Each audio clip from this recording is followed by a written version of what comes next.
Welcome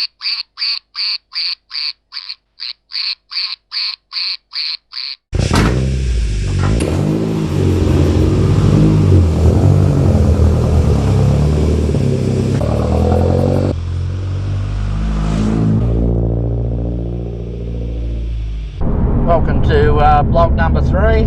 It's June of 2021 and I'm on my way down to Eastern Creek Raceway to have a bit of a look at some motor racing, historic race meeting, do a bit of filming, chase up a few interviews, and it's a busy month this month. Next weekend is an event up at Awaba, a rally sprint to film, and I've got an interview tied up for that one as well. The day after that's the Des West Memorial Rally, navigational event. I'll be going along to film that. This is a long weekend here in Australia, and it's not a good time to be out driving. The constabulary are everywhere. And that's fine, but it just takes so much more concentration to make sure everything's fine.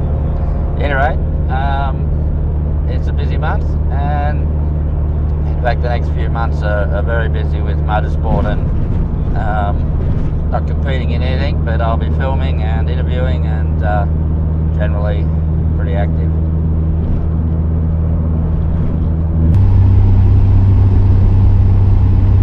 Well, here I am. I'm on my way to the Des West Memorial Rally, which is a touring event. The weather's awful. It's raining and cold, winter's day, so we'll just have to see how many cars turn up for this. And yesterday I was out at Awaba for a rally sprint. It was going to be a great big production number. I searched around with all my cameras and come up with 10 old standard definition cameras that still work, but I just don't use them anymore. And I thought, well, might as well use them, and I was going to put them out around the Awaba Park venue. But yesterday was as bad. Today it was it didn't actually rain, but it was threatening to rain at any moment. I thought once the cameras are out, they're stuck there for hours until the event sort of stops, and I thought, well, I don't want to ruin 10 cameras for that. So the cameras didn't go out, and we didn't end up with a great big production number. So they'll have to wait till the next sort of rally sprint. Today I'm trying to drive the course of this event ahead of the field, and then I'll stop every now and then in a video, but I don't like my chances. I'll end up dropping back through the field, and may well end up I'm last on the road and don't get any more video after that. So I might be able to shortcut here and there if I have to do that, and maybe catch up to them, but I know from past experience that it doesn't really work. Anyway, that's about that. Well, now for a bit of an update on how these projects are coming along. Well, the old dolly, of course, is not made in progress because the welder hasn't been, but I have worked on the engine, and it is fully back together and ready to rock and roll. Haven't been able to put the gearbox onto the engine yet, as the shaft that goes through the bell housing that works the clutch, where the slave cylinder pushes on it, there's a pin that goes through, and that's all elongated and worn, and it rattles around and would give slop in the clutch. So I need the welder to weld it all up and re-drill it, and that's not happening. So that's on hold at the moment. The dolly's on hold, of course, because all the other welding that needs to happen before the engine can go in. So nothing's happening other than that. But the engine looks nice and is all back together and ready to go. The 7, I'm not touching that till the dolly's finished, so nothing's happened there. I have been working on the old blue Mark 1. there's an event on in a while in August, and well, the problem with that is we're in lockdown at the moment and it may not happen, but if it does happen, the car needs to be ready.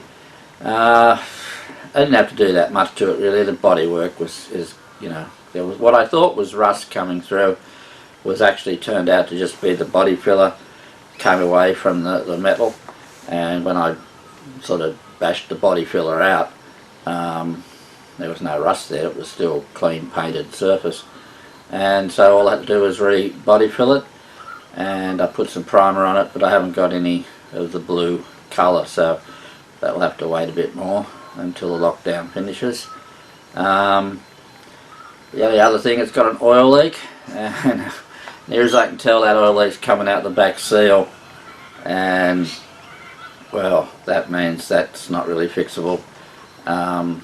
Yeah, the motor's getting pretty tight in that car, so I'm not going to go sort of having a major job of either pulling the motor out or the gearbox out to fix an oil seal when the motor's tight and on its way out.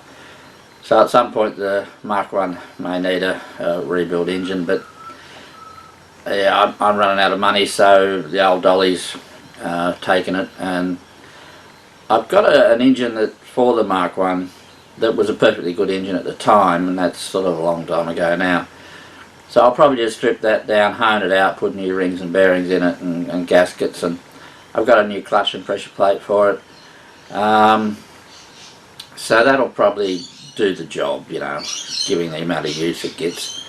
But it's a big job, and it'll have to wait till one of the other cars is back on the road. The other problem with the Mark 1 is the gearbox. It's getting pretty tight too, and it won't go into second gear first up in cold weather. Now, like most gearboxes, when they die, the synchros start going, or they start whining or whatever, and it becomes crunchy to get them into gears, but you can still do it. Well, the Mark 1 second gear here won't go in at all until you've been driving it for about 5 or 6k, and so I'm not quite sure what the problem is there. I've got another gearbox.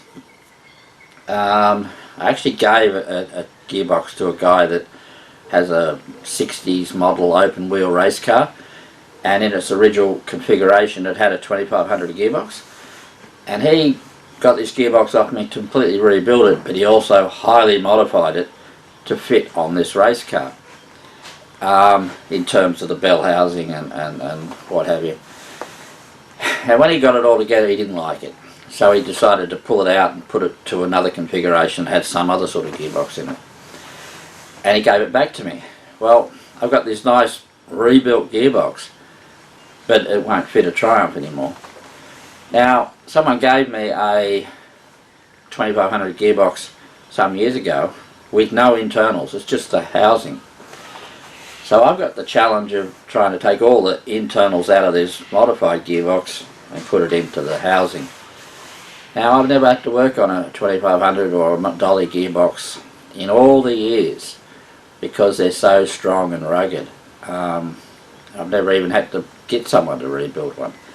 So it's going to be a challenge. I'm not sure if I need special tools, I just don't know. So that's a challenge for later.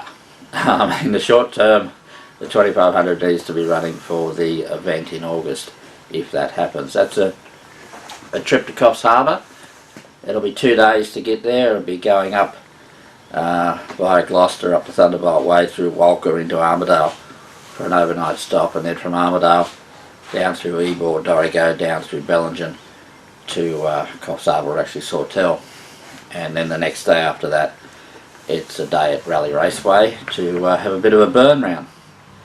I'll be filming all that, but again, it all depends on the virus and how the numbers pan out and what the government do, so we won't know on that score. That's about it for the projects. The Toyota's running and no problems there. So that's about it. Well, that's about it for this blog. I'll see you again some other time. Bye.